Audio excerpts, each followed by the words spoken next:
श्रीलक्ष्मी वल्लभारम्भां विखनो मुनिमध्यमाम् अस्मदाचार्यपर्यन्तां वन्दे गुरुपरम्पराम्। वन्दारु लोकभयमोचकमाश्रितानां मन्दारवृक्षमरविन्ददलायताक्षं नन्दात्मजः प्रियसुतं श्रुतिमूलदेवं वन्दामहे विखनसं वरदं मुनीन्द्रं।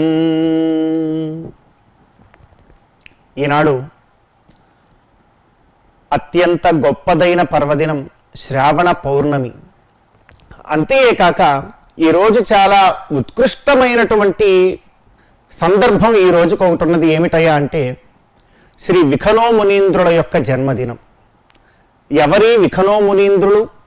వారి యొక్క జన్మదినాన్ని పురస్కరించుకొని ఈ రోజుకి ఎందుకంత వైశిష్ట్యం వచ్చింది, విఖనో మునీంద్రుల యొక్క వైశిష్ట్యం ఏమిటి అని ఒక్కసారి విచారించినట్లయితే, ఈ లోకంలో మొట్టమొదటి ఋషి, మొట్టమొదటి ముని, ప్రప్రథమమైనటువంటి సూత్రకర్త, సిద్ధాంతకర్త, సకల జనాభలందరికీ కూడాను ఉత్తమమైనటువంటి మార్గాన్ని చూపినటువంటి ఆది గురువు ఎవరైనా ఉన్నారు అంటే అది విఖనో మునీంద్రుల వారే అని చెప్పడంలో ఏమాత్రము కూడా సంశయం లేదు.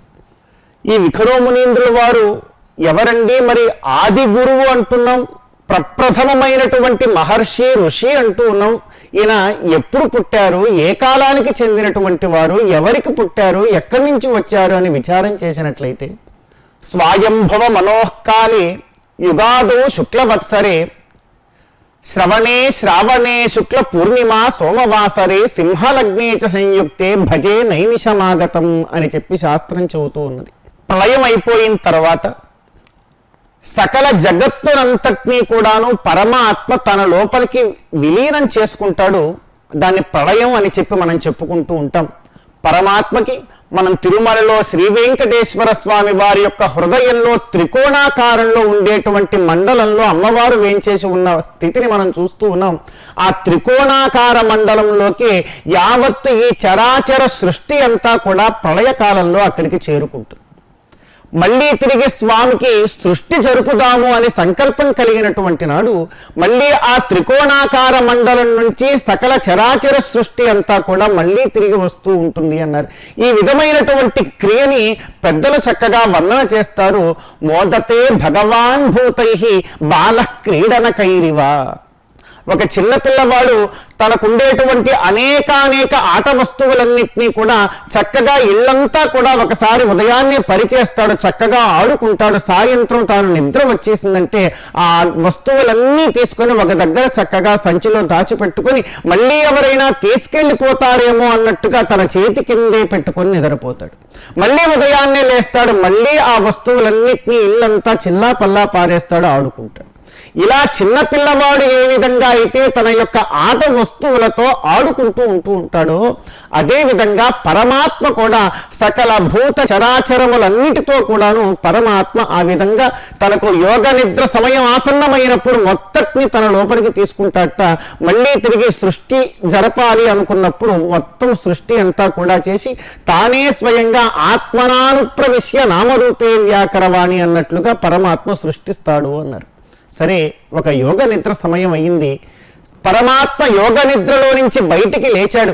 మొత్తం సృష్టి అంతా కూడా చెయ్యాలి అని చెప్పి ఒక సంకల్పాన్ని ఆచరించాట పరమాత్మ ఎప్పుడైతే ఆ సంకల్పం ఆచరించాడో ఎమ్మడే పరమాత్మ యొక్క నాభి నుంచి ఒక కమలం ఉద్భవించిందిట.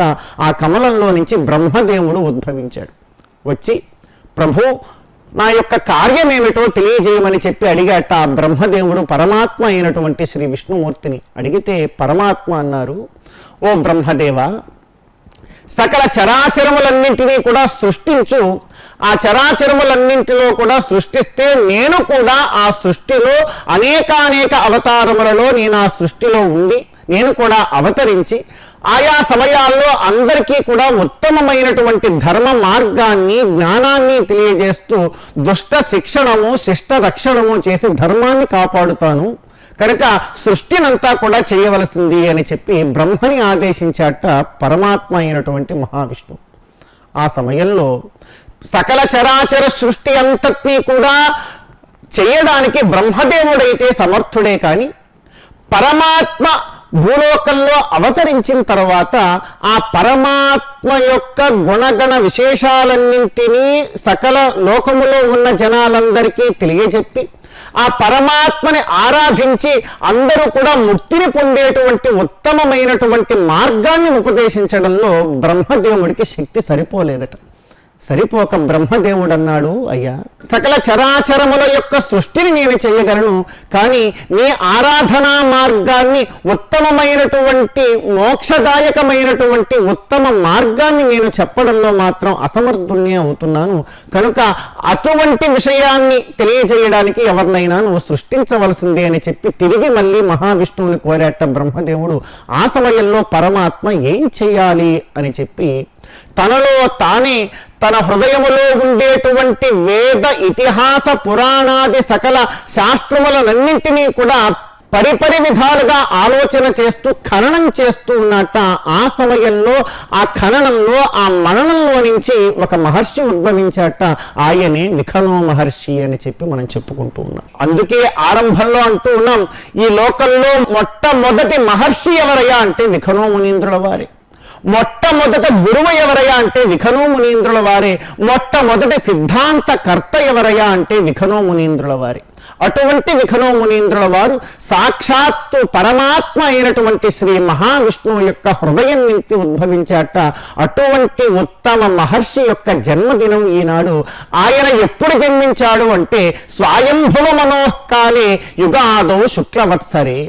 యుగములు ఆరంభం అవుతున్నటువంటి సమయంలో స్వయంభవమనువు యొక్క కాలంలో శ్రావణే శుక్ల పూర్ణిమ సోమవాసరే, శ్రావణ మాసంలో శ్రవణ నక్షత్రం నాడు, అది కూడా పౌర్ణమి తిథి ఉన్నటువంటి సమయంలో ఆ పరమాత్మ సాక్షాత్తు విఖనో మునీంద్రుల యొక్క రూపంలో నైమిషారణ్యానికి వేంచేసినారు అని చెప్పి సకల శాస్త్రములు పురాణములన్నీ కూడా చెబుతూ ఉన్నవి.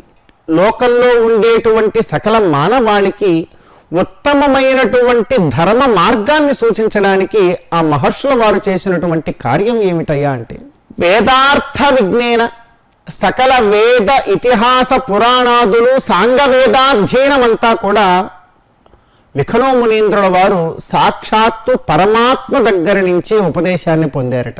వేదార్థాన్నంతా కూడా గ్రహించినటువంటి వాడై పరమాత్మ సృష్టింపబోయేటువంటి లోకంలో సకల మానవాళి అంతా కూడా ఆ పరమాత్మని అర్చించుకొని పరమాత్మ యొక్క ఉత్తమమైనటువంటి లోకాన్ని మళ్ళా తిరిగి చేరడానికి ఏ విధమైనటువంటి ధర్మ మార్గంలో ఉంటే బాగుంటుందో అటువంటి ధర్మ మార్గాన్ని ఉపదేశిస్తూ చక్కనైనటువంటి ఒక కల్పసూత్రాన్ని రచించినారు శ్రీ విఖనో మునీంద్రుల వారు. ఈ కల్పసూత్రంలో ప్రతి ఒక్క మానవుడు పుట్టిన దగ్గర నుంచి గిట్టేంత వరకు, ప్రతి ఒక్క రోజు ఉదయం లేచినప్పటి నుంచి పడుకునేంత వరకు ప్రతి ఒక్క క్షణము కూడా ఏ క్షణం ఎటువంటి ధర్మాన్ని మానవుడు ఆచరించాలో, బ్రహ్మచారి గృహస్థాశ్రమ వానప్రస్థ సన్యాసాశ్రమాదుల్లో కూడా ఎటువంటి ధర్మాలు ఆచరిస్తూ ఉండాలో, ఎటువంటి ధర్మాన్ని ఆచరిస్తూ ఉంటే పరమాత్మ యొక్క లోకానికి ఎటువంటి చిన్న బాధలు కూడా లేకుండా మానవుడు తన జీవితాన్ని చరితార్థం చేసుకోగలడో అటువంటి మార్గాన్ని తెలియజెప్పేటువంటి సూత్రాన్ని ఒకదాన్ని రచించినారు విఖనో మునీంద్రుల వారు. అదే ఈనాడు లోకంలో వైఖానస కల్పసూత్రంగా ప్రసిద్ధి చెందింది. ఏ విధంగా అయితే విఖనో మునీంద్రుల వారు ఈ లోకంలో మొట్టమొదటి మహర్షియో, అదే విధంగా వైఖానస కల్పసూత్రం కూడాను మిగతా స్మృతికారులందరిలోకి, మిగతా సూత్రములన్నింటిలోకి కూడా ప్రప్రథమమైనటువంటి సూత్రంగా ఈ లోకంలో ప్రసిద్ధి చెందింది. అందుకే మన్వాది స్మృతికారులు, బోధాయన ఆపస్తంభాది మహర్షులందరూ కూడా వారి వారి సూత్రాల్లో వైఖానస కల్పసూత్రం యొక్క గొప్పదనాన్ని చక్కగా కీర్తించినారు. ముఖ్యంగా మరి ఈ వైఖానస కల్పసూత్రం యొక్క స్వరూపం ఏమిటి, ఏ విధంగా అది మానవాళికి ఉత్తమమైనటువంటి మార్గాన్ని తెలియజెప్పింది అన్నట్లయితే ఈ వైఖానస కల్పసూత్రం మొత్తం కూడా 32 ప్రశ్నలతో విరాజిల్లుతూ ఉన్నది. ఈ 32 అనేటువంటి సంఖ్యకి చాలా విశేషం ఉన్నది. సకల వేదాంతాల్లో పరమాత్మని పొందగలిగేటువంటి జ్ఞానాన్ని ఇచ్చేటువంటి బ్రహ్మ విద్యలు 32 ఉన్నాయి. ద్వాత్రింశత్ సంతి విద్యాః తవ పద భజనే అని వర్ణన చేస్తారు పెద్దలు. 32 బ్రహ్మ విద్యలు ఉన్నాయి, గొప్పవి. అలానే ప్రతిరోజు కూడా తిరుమల ఇత్యాది దివ్యక్షేత్రాల్లో వైఖానసాది ఆగమ శాస్త్రాన్ని అనుసరించి పరమాత్మకి ప్రతినిత్యము కూడా చేసేటువంటి అర్చనలో ఉపచారాల యొక్క సంఖ్య కూడా 32. మానవానికి ఎటువంటి చక్కని మార్గాన్ని నిరూపించి చూపించినారు విఖనో మునీంద్రుల వారు ఈ 32 ప్రశ్నల్లో అంటే, ఈ 32 ప్రశ్నల్లో 7 ప్రశ్నలు స్మార్త సూత్రము అనేటువంటి పేరుతో పిలువబడుతూ ఉన్నాయి. ఇందులో ప్రతి ఒక్క మానవుడికి జరిగేటువంటి సంస్కారాలు, తన పుట్టక ముందు నుంచి నిషేక, ఋతసంగమన, గర్భాధాన, పుంసవన, సీమంత ఇత్యాది అనేక సంస్కారాలు మానవుడు ఏ విధంగా జరుపుకోవాలో, ఎప్పుడు జరుపుకోవాలో, వాటి యొక్క క్రియాకలాపాలు ఏ విధంగా ఉంటాయో, ఒకవేళ వాటిని సకాలంలో జరుపుకోలేకపోతే ఎటువంటి ప్రాయశ్చిత్తాదులు చేసుకోవాలో ఇత్యాదులన్నింటినీ కూడా 7 ప్రశ్నలలో స్మార్త సూత్ర రూపంలో విఖనో మునీంద్రుల వారు తెలియచెప్పినారు. ఆ తదుపరి 8, 9, 10 ప్రశ్నల్లో ధర్మసూత్రము అనేటువంటి సూత్రాన్ని రచించినారు విఖనో మునీంద్రుల వారు. బ్రహ్మచారి, గృహస్థులు, వానప్రస్థులు, సన్యాసాశ్రమం వారు వీళ్ళందరూ కూడా ఎటువంటి ధర్మాన్ని ఆచరించాలి, ఈ లోకంలో ఎటువంటి ధర్మాన్ని ఆచరిస్తూ ఉంటే వారి వల్ల లోకానికి ఉపయోగం ఉంటుంది, అంతేకాక వారు ఉత్తమమైనటువంటి మోక్షాన్ని ఏ విధంగా పొందుతారు, ఎటువంటి ధర్మాలు ఆచరించాలి అనేటువంటి విషయాన్ని 8, 9, 10 ప్రశ్నల్లో తెలియచెప్పారు విఖనో మునీంద్రుల వారు. తదుపరి 11వ ప్రశ్నలో ప్రవర సూత్రము అనేటువంటి ఒక సూత్రాన్ని రచించారు. ఎవరెవరి యొక్క వంశ పారంపర్యం ఏ విధంగా ఉంటుందనేటువంటి విశేషాలన్నీ కూడా ఆ ప్రవర సూత్రంలో ఉంటాయి. మిగిలినటువంటి 21 ప్రశ్నలు శ్రౌతయాగాల్ని తెలియజేశారు. ఈ శ్రౌతయాగాలు అత్యంత ప్రధానమైనటువంటివి. ఈ శ్రౌతయాగాలని మొత్తం వేదోక్తమైనటువంటి ధర్మం అంతా కూడా యాగ రూపంగానే ఉంటుంది. ఆ యాగాల్ని తెలియజేశారు. 7 సోమయజ్ఞాలు, 7 హవిరి యజ్ఞాలు, 7 పాక యజ్ఞాలు, ఇలానే అనేక యజ్ఞాల్ని ఆయన తెలియచెప్పారు. ఈ విధంగా శ్రౌత స్మార్త ధర్మ ప్రవర సూత్రాలు అనేటువంటి పేరుతో మొత్తం మీద ఒకనొక కల్పసూత్రాన్ని రచించి ప్రతి ఒక్క మానవుడు ఉత్తమంగా ఏ విధంగా తన జీవనాన్ని గడపాలో ఆదర్శప్రాయంగా, అదేవిధంగా తన యొక్క జీవనంలో సకల సుఖాలన్నింటినీ కూడా పొంది తదనంతరం ఉత్తమమైనటువంటి పరమాత్మ మోక్షాన్ని ఏ విధంగా పొందాలో ఈ కల్పసూత్రంలోనే తెలియచెప్పారు. విశేషించి వైఖానస కల్పసూత్రం భగవద్ దివ్యమంగళ విగ్రహారాధనము అనేటువంటి ఒక విశేష కైంకర్యాన్ని కూడా ఈ లోకానికి తెలియచెప్పింది. మొట్టమొదట తెలియచెప్పినటువంటి శాస్త్రం ఈ లోకంలో. పరమాత్మ చెప్పారు, నేను భూలోకంలో అర్చావతార రూపంలో అవతరిస్తాను. అర్చావతార రూపంలో అవతరించినటువంటి నన్ను, నా యొక్క దివ్యమంగళ విగ్రహాన్ని అర్చించి జనులు చరితార్థం పొందాలి అంటే ఒకానొక అర్చా మార్గాన్ని తెలియచెప్పవలసింది అని కోరితే విఖనో మునీంద్రుల వారు తన యొక్క కల్పసూత్రంలోనే భగవంతుని యొక్క అర్చా మార్గాన్ని కూడా తెలియచెప్పారు. ఈ అర్చా మార్గమే ఈనాడు భృగు మరీచి అత్రి కశ్యపాదుల చేత విశేషంగా రచింపబడి, విఖనో మునీంద్రుల వారి శిష్యుల చేత విశేషంగా రచింపబడి ఆగమ శాస్త్రంగా వైఖానస భగవత్ శాస్త్రంగా ఈరోజు లోకంలో ప్రసిద్ధి పొంది ఉన్నది. ఆ వైఖానస భగవత్ శాస్త్రంతోనే తిరుమల శ్రీ వెంకటేశ్వర స్వామి వారి యొక్క నిత్య నైమిత్తిక కైంకర్యములన్నీ కూడా జరుగుతూ ఉన్నాయి. అంతేకాదు ఒక తిరుమల క్షేత్రమే కాదు, యావత్ ఆసేతు హిమాచలం భారతదేశంలో అనేక క్షేత్రాల్లోనూ దేశ విదేశాల్లో కూడా అనేక చోట్ల ఉండేటువంటి భగవద్ దివ్యమంగళ విగ్రహ ఆరాధనం భగవద్ ఆలయాల్లో ఏ విధంగా జరగాలో ఈ విఖనో మునీంద్రుల వారు వారి శిష్యులైనటువంటి భృగు మరీచి అత్రి కశ్యపాదుల ద్వారా చెప్పబడి అందరూ కూడా భగవదారాధనం చేస్తూ ఉన్నారు. ఈ విగ్రహారాధన యొక్క వైశిష్ట్యాన్ని వారు తెలియజేస్తూ నిత్యం గృహే దేవాయతనేవ భక్త్యా భగవంతం నారాయణమర్చయేత్ తద్విష్ణో పరమం పదం గచ్చతీతి విజ్ఞాయతే అని చెప్తూ ప్రతి ఒక్కరూ కూడా యావజ్జీవితాంతము ప్రతినిత్యము తన యొక్క ధర్మ కార్యములన్నీ కూడా పూర్తి చేసుకొని గృహంలో కానీ దేవాయతనము అంటే దేవాలయంలో కానీ ప్రతిరోజు కూడా భగవంతుడి యొక్క దివ్యమంగళ విగ్రహారాధన చేయాలి. ఆ దివ్యమంగళ విగ్రహారాధనమే మానవుణ్ణి మోక్షం వైపుకి తీసుకుని వెడుతుంది. ఉత్తమమైనటువంటి మోక్ష మార్గం ఈ లోకంలో ఏదైనా ఉన్నది అంటే అది భగవంతుడి యొక్క దివ్యమంగళ విగ్రహారాధనమే అని చెప్పి ఈ లోకానికి తెలియచెప్పినారు విఘ్నోమునీంద్రుల వారు. ఆ మాట చెప్తూ ఒక సిద్ధాంతాన్ని వారు తెలియచేసినారు. అది ఏమిటంటే, సగుణే బ్రహ్మణి బుద్ధిని నివేశ్య పశ్చాన్ నిర్గుణమాశ్రిత్య నిత్యం మోక్షే యత్నం కుర్యాత్. ఇదండి ఈ లోకానికి విఘ్నోమునీంద్రుల వారు తెలియచెప్పినటువంటి భగవదారాధన మార్గం. ఏమిటండి? సగుణే బ్రహ్మణి బుద్ధిని నివేశ్య. సగుణము అంటే మన కంటికి కనపడుతూ ఉండేటువంటి దివ్యమంగళ విగ్రహరూపుడైనటువంటి పరమాత్మ, అనేక కళ్యాణ గుణ పూర్ణుడైనటువంటి పరమాత్మ. కళ్యాణ గుణాలు ఈ లోకంలో ఏవైనా ఉన్నాయి అంటే ఆ కళ్యాణ గుణాలన్నింటినీ కూడా ఒక దగ్గర చేరిస్తే ఇదిగో పరమాత్మయే సాక్షాత్తు శ్రీ మహావిష్ణువే. ఆ పరమాత్మ యొక్క దివ్యమంగళ విగ్రహ రూపమే కళ్యాణ గుణ పూర్ణమైనటువంటి రూపం. పశ్చాన్ నిర్గుణమాశ్రిత్య నిత్యం మోక్షే యత్నం కుర్యాత్. తరువాత నిర్గుణమును ఆశ్రయించాలి అన్నారు ఆయన. నిర్గుణాన్ని ఆశ్రయించడం అంటే ఏమిటండి? పరమాత్మకి గుణములు ఏమీ కూడా ఉండవా?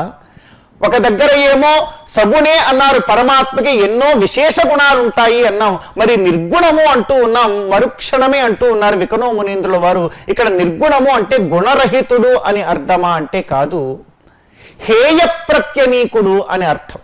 అంటే హేయ గుణరహితుడు, హేయ గుణరహితుడైనటువంటి పరమాత్మ.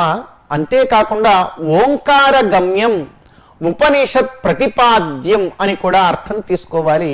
ఏ పరమాత్మ అయితే యావత్ ఈ విశ్వమంతా కూడా వ్యాపించి ఉన్నాడో ఆ పరమాత్మయే మన కోసం, మనల్ని అనుగ్రహించడం కోసం దివ్యమంగళ విగ్రహ రూపంలో వేయించేసి ఉన్నాడు అనేటువంటి జ్ఞానాన్ని ప్రతి ఒక్కరూ భగవంతుడి యొక్క దర్శనం చేసుకునేటువంటి వారు, అర్చించే వాళ్ళు పొందాలి అన్నారు.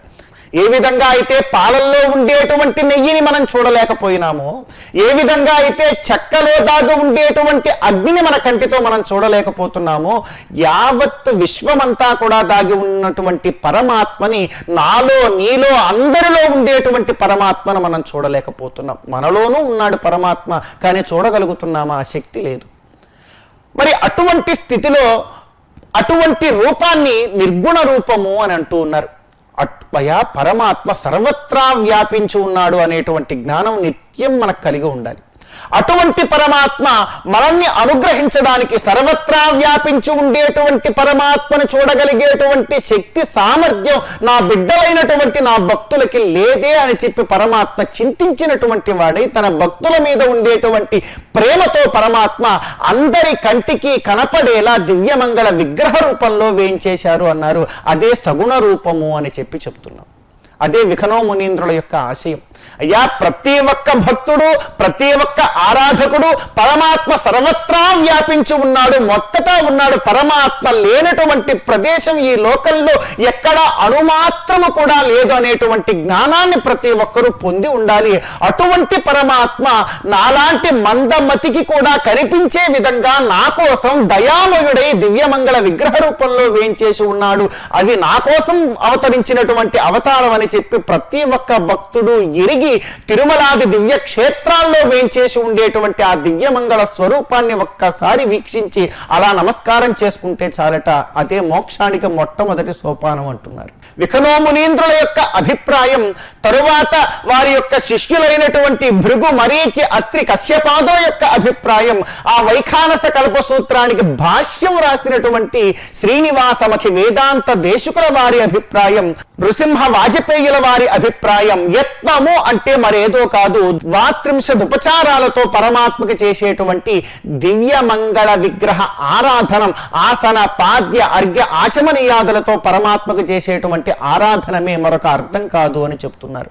కనుక మొత్తం మీద విఘ్నోమునీంద్రుల వారి ఈ లోకానికి తెలియజెప్పినటువంటి ఉత్తమమైన మోక్ష మార్గం ఏదైనా ఉన్నది అంటే ప్రతినిత్యము కూడా ఈ 3 సగుణే బ్రహ్మణి బుద్ధిని నివేశ్య, సగుణ రూపంలో ఉండేటువంటి పరమాత్మ యందు బుద్ధిని నిలపడం, పరమాత్మ సర్వత్రా వ్యాపించి ఉన్నాడనేటువంటి విషయాన్ని హృదయములో ఎరిగి ఉండడం, ప్రతి నిత్యము కూడా భగవద్ దివ్యమంగళ విగ్రహారాధనం చేయడం, ఆ భగవద్ దివ్యమంగళ విగ్రహారాధనం కూడా నిత్యం సాయం ప్రాతర హోమాంతే అర్చయతి. ప్రతి నిత్యము కూడా ఉదయం సాయంకాలం గృహే దేవాయతనేవ భక్త్యా భగవంతం నారాయణమర్చయే తద్విష్ణో పరమం పదం గచ్చతి విజ్ఞాయతే అని అన్నట్లుగా యావజ్జీవితాంతము కూడా విడిచిపెట్టకుండా దివ్యమంగళ విగ్రహారాధనాన్ని చేయాలి అన్నారు.